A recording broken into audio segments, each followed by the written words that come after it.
quickly take you through some of the activities lined up for inauguration as stipulated by Chairman of the Presidential Transition Council, the Secretary General of the Secretary of the Government of the Federation, Boss Mustafa. Yesterday, a regimental dinner was held in honor of the Commander-in-Chief at the Armed Forces Officers' Mess at 7 p.m. And today, the valedictory Federal Executive Council meeting held at the Council Chambers of Aso Rock. Tomorrow, President-elect Bola Tinubu and Vice President-elect Kashim Shettima would be honored with a Grand Commander of the Order of the Federal Republic and Grand Commander of Order of the Niger, that's GCFR and GCON respectively. That will happen at the State House Conference Center, where transition documents would be handed over to them. Time is 10 a.m., but guests are expected to be seated by 9. On Friday, a public lecture and Jumat prayer will hold at the National Mosque at 10 a.m. and 1:30 p.m. And this will be followed by an inauguration lecture on Saturday, May 27, to be delivered by former President of Kenya, Uhuru Kenyatta. The lecture is titled Deepening Democracy for Integration and Development. There's also a Children's Day program on the same day that will include parade and children's party. On Sunday, an interdenominational church service will hold. That's on the 28th of May at the National Christian Center, Abuja. And it will be followed by an inauguration dinner and gala night at the State House Conference Center later at 7 p.m. that day. May 29 is the date we're counting down to. That's the D-Day, right?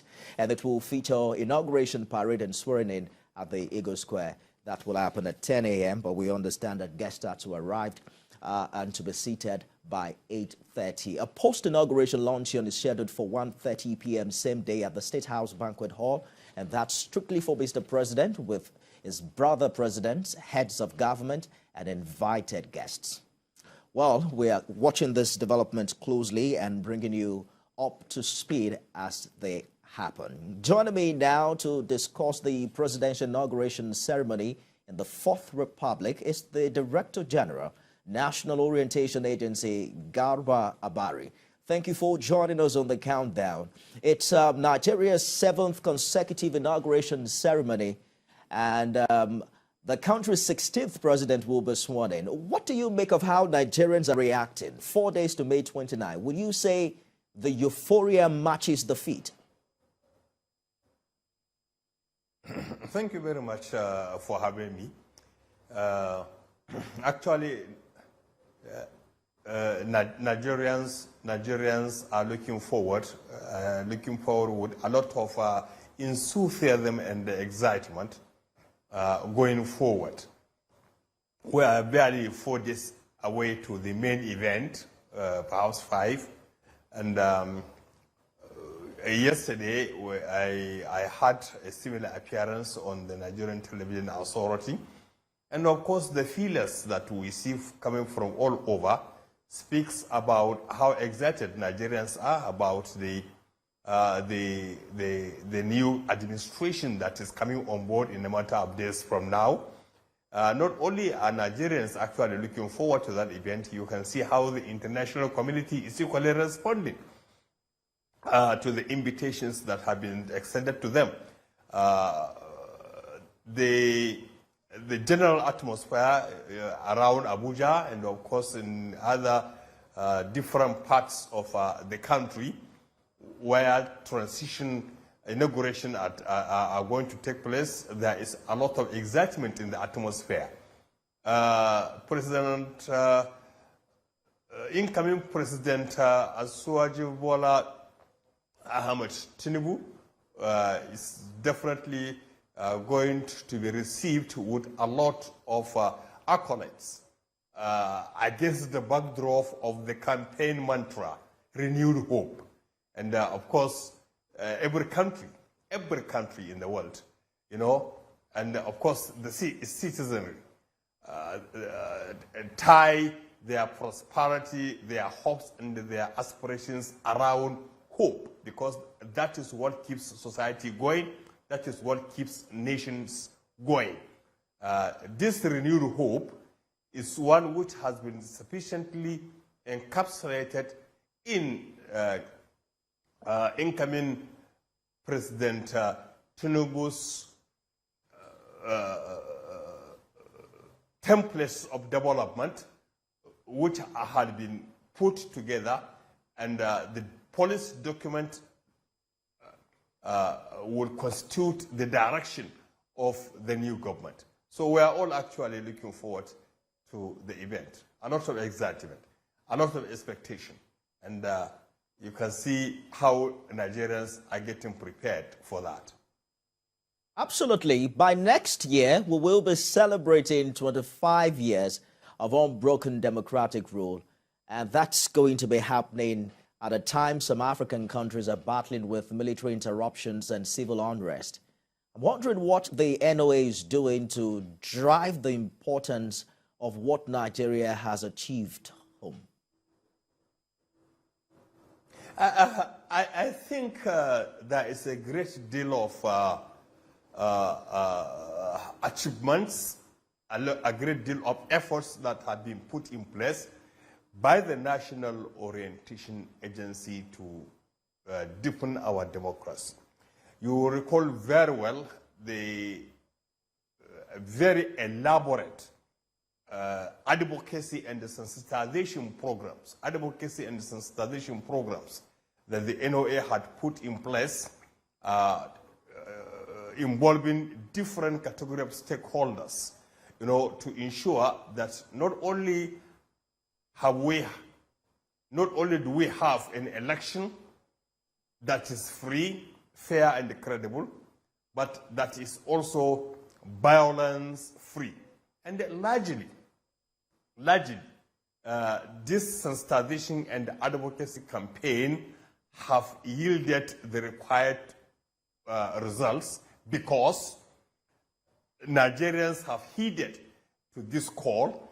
Our elections in 2023 was not only credible, but largely violence-free. Of course, our politicians still need to learn more, even if they have not forgotten anything, but there is the need for them to learn more, to be a bit more tolerant, so that their language is no longer toxic, so that they do not pollute the atmosphere and foul the environment with toxic and intemperate speeches and languages. The elections have come and gone. Agreed parties are already seeking redress through local processes in the course of law, the tribunals.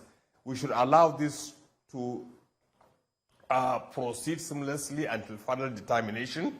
But we can see that even though there are still people who are in court looking for redress, the atmosphere still remains toxic because of the kind of languages that we see being put out there by politicians and their followers, mainly our young men and women who have actually no history of where this country is coming from.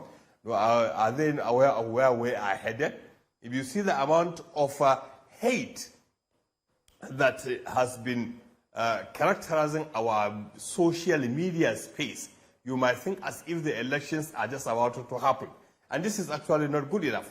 But the most important thing is, in 25 years from now, our democracy must have been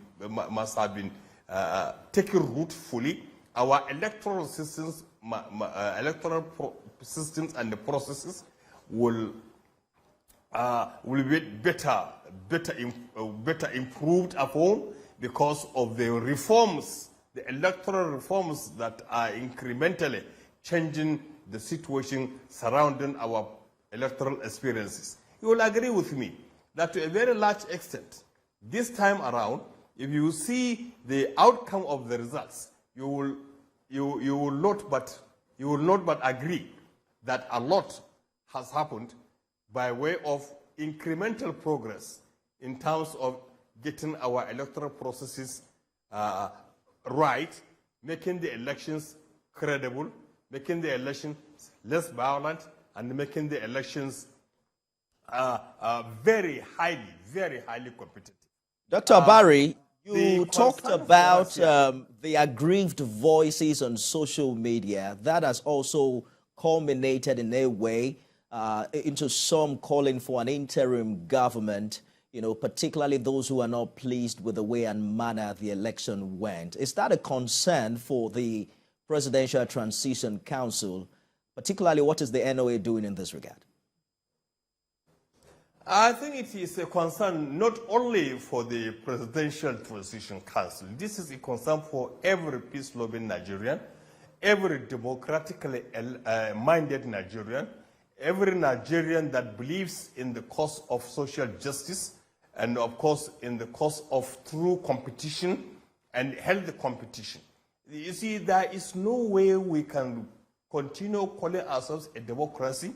There is no way we can call ourselves a democracy worthy of being copied by the rest of Africa if we cannot play by the rules of the game. How would you want to bring in democracy through the back door?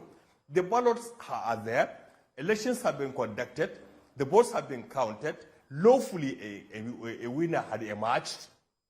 If you have grievances, the Constitution and both the Constitution and the Electoral Act have made it very clear that aggrieved people have ways to seek for redress. Why would you want to be so mischievous as to bring about a replacement of a democratically elected government through unconstitutional means and unconstitutional manner? This is not actually acceptable. It's not a concern only for the Presidential Transition Council. It is a concern for every Nigerian who believes in democracy, who believes in the rule of law, who believes in our constitution and in our own rules as a people and as a nation. The NOA is equally worried about this, and this has been our position right from the word go. The moment the idea of those who want to bring in because the whole idea of an interim government is nothing but some form of a civilian coup.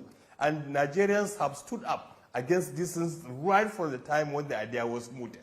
You can see actually how the entire nation was galvanized, both civil society, labor, students, youth and women groups, even the majority of the political parties themselves have all come together to condemn this unconstitutional act, to condemn this illegality, and to say that our democracy must be made to subsist. And this is what we all stand for.